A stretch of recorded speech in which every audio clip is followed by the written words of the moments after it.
नमस्कार प्रिय विद्यार्थियों। आज के वीडियो के माध्यम से हम लोग चर्चा करेंगे हिंदी साहित्य बीए फोर्थ सेमेस्टर के बच्चों के लिए यूनिट नंबर 1 की क्लास 4 के बारे में।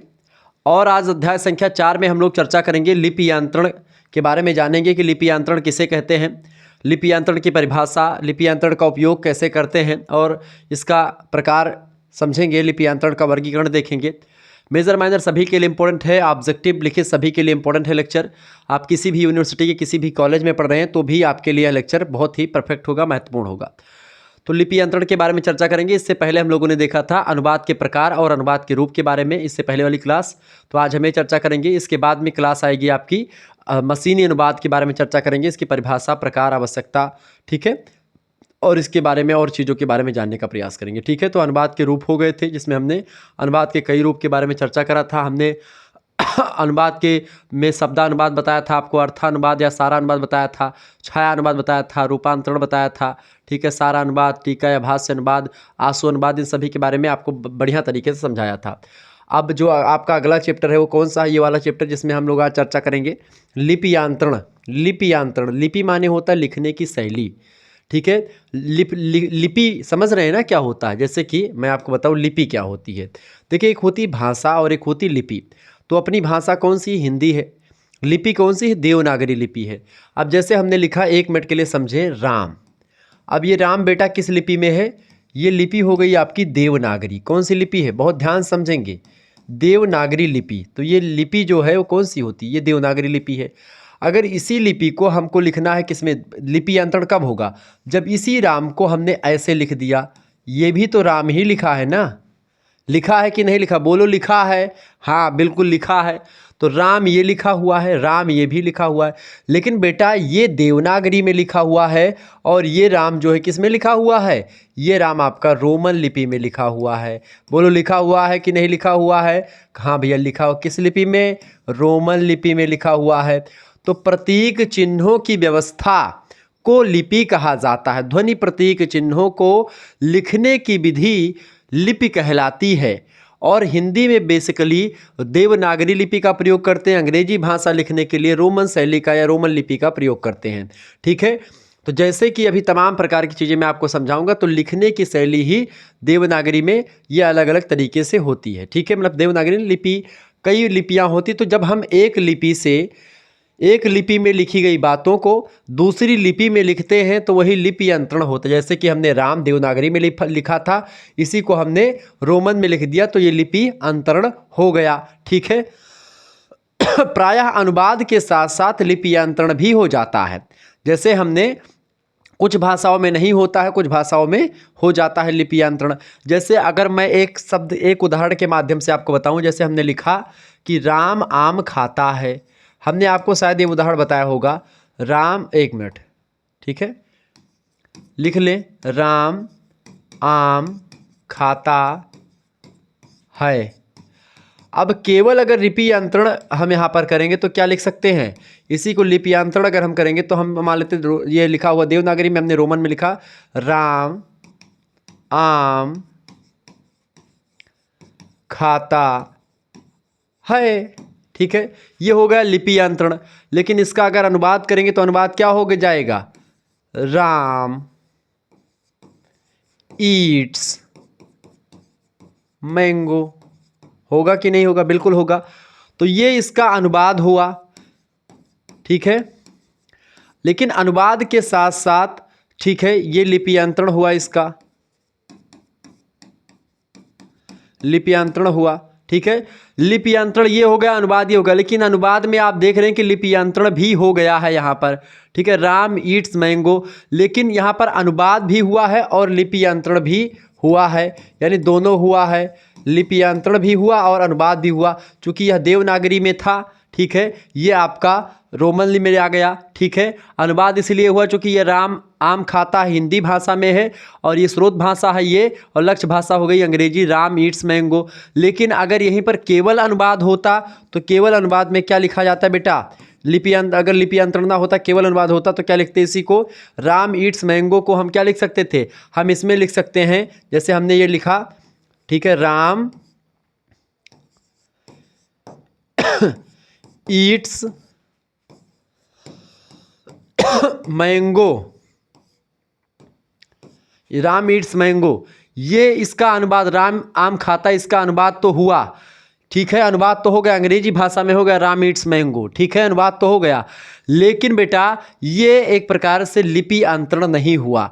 लिपि अंतरण कब होगा? इस स्थिति में लिपि अंतरण हो रहा है और ये भी लिपि अंतरण, केवल लिपि अंतरण, ये अनुवाद और लिपि अंतरण दोनों मिला करके ये बनेगा, और केवल अनुवाद होगा तो इस तरीके से आप अनुवाद लिख सकते हैं। इस तरीके से इसमें लिपि नहीं बदल रही, मतलब समझाने के लिए बता रहा हूँ।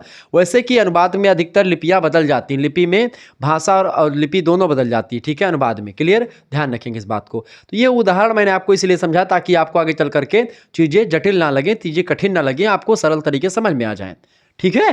चले हेडिंग डालेंगे लिपि यंत्रण। सामान्यतः लिखेंगे किसी एक लेखन पद्धति में लिखे जाने वाले शब्द या पाठ को किसी अन्य लेखन पद्धति में लिखने को लिपि अंतरण कहा जाता है। लिपि अंतरण का अर्थ क्या होता है? लिपि धन अंतरण बराबर लिपि अंतरण। उदाहरण के लिए देखेंगे, जैसे जापानी में जो है आप देखते हैं लिखी है, जापानी में क्या लिखा हुआ? ये लिखा हुआ फला शब्द, ठीक है। इसको अगर देवनागरी में लिखेंगे तो इस तरह लिखेंगे, ये शब्द जापानी में लिखा हुआ है। जापानी में अब क्या लिखा है मुझे तो खुद भी नहीं पता है, ये शब्द जापानी में लिखा है, लेकिन इसी को अगर देवनागरी में कन्वर्ट करें तो हिरागाना लिखा हुआ। क्या लिखा हुआ है? ये हिरागाना, देख लीजिए, हिरागाना इस तरीके से बनेगा, ठीक है। ही यहाँ पर ऐसे बन रहा है, रा यहाँ पर ऐसे बन रहा है, गा ऐसे बन रहा है और ना ऐसे बन रहा है। तो ये एक प्रकार से हीरा गाना हो गया। इसी को अगर रोमन शैली में लिखना है आपको तो इस तरीके से लिखेंगे, ठीक है, हीरा गाना, ठीक है। ये आपका लिपि अंतरण में जापानी आपका हो गया, ठीक है, जापानी में लिखा हुआ है ये, ठीक है। और ये हीरा गाना देवनागरी में लिखा हुआ है, ये रोमन में लिखा हुआ है। तो ये लिपि अंतरण ये होता है, ठीक है। लिपि अंतरण के लिए नियमों का एक समुच्चय निर्धारित किया गया होता है, नियमों की एक व्यवस्था होती है। ये नियम इस बात का ध्यान रखते हुए बनाए जाते हैं, सबसे पहली बात इस पर ध्यान दिया जाता है नियम बनाते समय लिपि अंतरण का, कि लिपियांतरण पाठ से पुनः मूल पाठ बिना किसी त्रुटि से प्राप्त किया जा सकता हो। यानी लिपियांतरण अगर आपने कर दिया है तो अगर फिर से उससे मूल पाठ में हमको जाना हो, जिस भाषा से हमने लिपियांतरण किया है फिर से उस लिपि में लिखना हो तो उसमें कोई परिवर्तन ना हो, यानी एक भाषा से दूसरी भाषा से फिर उस भाषा में कन्वर्ट की क्षमता रहे। इसके अलावा नियम सरल हो, सहज हो, ताकि एक साधारण व्यक्ति भी इन्हें याद कर सके और इनका आसानी से व्यवहार में प्रयोग कर सके। तभी एक प्रकार से नियम लिपियांतरण के सरल और सहज माने जाते हैं, और ताकि सभी व्यक्ति उसको प्रयोग में ला सके। भाषा विज्ञान की दृष्टि से लिपियांतरण दो लेखन पद्धतियों के बीच में एक प्रतिचित्रण होता है, जो दो लेखन पद्धतियों के बीच एक पुल का काम करता है। जैसे एक पुल का काम अनुवाद करता है दो भाषाओं के बीच, ऐसे ही दो लेखन पद्धतियों के बीच में लिपियांतरण काम करता है। लिपियांतरण की आवश्यकता और उपयोग, हेडिंग डालेंगे लिपियांतरण की आवश्यकता और उपयोग, लिखेंगे कुछ प्रमुख उपयोग इस प्रकार से हैं लिपियांतरण के। उपयोग और आवश्यकता बेसिकली यही है। देखिए, पहली उपयोगिता या आवश्यकता, किसी प्राचीन या कालातीत लेखन पद्धति, कालातीत मतलब कि बहुत समय पहले की कोई लेखन पद्धति है या लिपि में लिखी किसी चीज़ को किसी आधुनिक लिपि या अंतर्राष्ट्रीय ध्वन्यात्मक वर्णमाला में परिवर्तित करके उसे जीवंत बनाना। जैसे बहुत पुरानी लिपि है, उस लिपि के सारे चीज़ों को आप नहीं जान समझ पाते हैं तो लिपियांतरण वहाँ पर क्या करता है, दूसरी लिपि में जिस लिपि में हम अच्छे तरीके से चीज़ों को समझ पाते हैं उस लिपि में उसको कन्वर्ट करके बड़े अच्छे तरीके से हम उस भाव भंगिमा को या उस विचार को समझ पाते हैं, जान पाते हैं और उसको एक जीवंत कर पाते हैं कि इस भाषा में खास करके इस लिपि में लिखा क्या गया था। ठीक है। दूसरी इसकी आवश्यकता ये है, IPA या किसी अन्य वैज्ञानिक लिपि में लिखित चीज़ को किसी प्रचलित यानी व्यवहारिक लिपि में परिवर्तन, ताकि उसे आसानी से समझा जा सके, ये भी इसमें जो है आवश्यकता होती है इसलिए लिपियांतरण की। तीसरी आवश्यकता उपयोग होता है कि किसी व्यवहारिक लिपि में लिखी चीज़ को IPA या किसी अन्य मानक वैज्ञानिक लिपि में परिवर्तन, ताकि लोग उस शब्द का सही उच्चारण समझ सकें। ठीक है, कि वो शब्द लिखा हुआ क्या है। जैसे कि मान लेते हैं युधिष्ठिर जो है इस तरीके से लिखा हुआ है, ठीक है, युधिष्ठिर लिखा हुआ है, या फिर कोई शब्द ऐसे जटिल शब्द लिखा हुआ है। जैसे मान लेते हैं कि आपका लिखा हुआ है जैसे कर्नल, आप देखते हैं कर्नल लिखा हुआ है। अब कर्नल लिखा हुआ है इस तरीके से, कर्नल अंग्रेजी में मतलब हिंदी में कर्नल इस तरीके से, कर्नल चूंकि शब्द अंग्रेजी का ही शब्द है तो कर्नल कैसे लिखा जाता है, कोलोनल। ठीक है, कोलोनल टाइप, मतलब कि ऐसे लिखा तो कोलोनल, लेकिन इसको लिखते कैसे हैं, कर्नल। ठीक है, तो इसको अगर देवनागरी में ऐसे नहीं लिखेंगे तो इसको हम कोलोनल ही पढ़ेंगे, क्योंकि अंग्रेजी में ये लिखा हुआ कोलोनल। लेकिन जब इसको हम अपने लिपि में लिख करके समझते हैं तो हमको समझने में आसानी होती है। ठीक है, तो इस तरीके से ये भी एक फ़ायदा होता है लिपियंत्रण का। इसके अलावा एक व्यवहारिक लिपि से दूसरी व्यवहारिक लिपि में परिवर्तन अपनी लिपि का सहायता से दूसरी भाषा भी सीखी जा सकती है। यानी लिपियंत्रण से आप दूसरी भाषा को भी बड़े ही आसानी से सीख पाते हैं। ठीक है, जैसे आपको अंग्रेजी में लिखी हुई बातों को अगर हिंदी की देवनागरी लिपि में लिखी हुई कोई अंग्रेजी का शब्द है तो उसको आप आसानी से पढ़ पाएंगे, लेकिन अगर वही चीज़ रोमन लिपि में लिखी हुई है तो एक छोटा सा बच्चा उतने आसानी से उस चीज़ को नहीं पढ़ पाता है। ठीक है, लेकिन वही चीज़ अगर अंग्रेजी में लिखा हो, मतलब हिंदी में लिखा हो अंग्रेजी का शब्द हो, तो उसको हम अच्छे तरीके से पढ़ पाते हैं, समझ पाते हैं। ठीक है, देवनागरी में लिखा हो तो क्लियर, तो इसमें आसानी होती है। इसके अलावा किसी टंकण यंत्र या अभिकलित्र पर किसी लिपि में लिखने की सुविधा ना हो तो दूसरी लिपि जिसमें यह सुविधा उपलब्ध हो उसका उपयोग किया जा सकता है। उदाहरण के लिए मोबाइल फ़ोन पर देवनागरी में जो है SMS की सुविधा उपलब्ध ना होने पर हिंदी संदेश को रोमन में लिख करके भेजा जाता है। जैसे कि आजकल तो तमाम प्रकार के फ़ॉन्ट उपलब्ध हैं हिंदी में, या तमाम प्रकार के ऐसे कीबोर्ड आ चुके हैं, गूगल कीबोर्ड, जिससे आप अंग्रेजी में लिखें हिंदी में भी ऊपर लिख करके आ जाता है। लेकिन पहले हिंदी की शब्दावलियों में लिखना, मात्रा लगाना बड़ा मुश्किल काम था। ऐसी स्थिति में उसी चीज़ को हिंदी भाषा में लिखते हैं, लेकिन उसी चीज़ को अंग्रेजी में लिखते हैं। जैसे कि हम लिखते हैं कि और क्या हाल चाल है, इसे हम लिखते हैं क्या हाल चाल है। ठीक है, क्या हाल चाल है लिखते हैं ना, व्हाट्सएप पे लिखते हैं क्या हाल चाल है, या लिखते हैं हम जो भी लिखना होता है कि भाई कैसे हो, और भाई कैसे हो। ठीक है, तो इसको आप देवनागरी में लिखेंगे और भाई कैसे हो, और भाई कैसे हो। ठीक है, ये इस तरीके से आपने लिखा देवनागरी में। अब इसको अगर हम लिखेंगे जो है इसमें देवनागरी में तो काफ़ी लंबा टाइम लगता है। आजकल तो वैसे मामूली हो गया है इसको भी लिखना, लेकिन सरल भाव में कौन लिखते हैं भाई, कौन लिखेंगे, व्हाट्सएप पे कैसे लिखेंगे, और भाई, एक मिनट,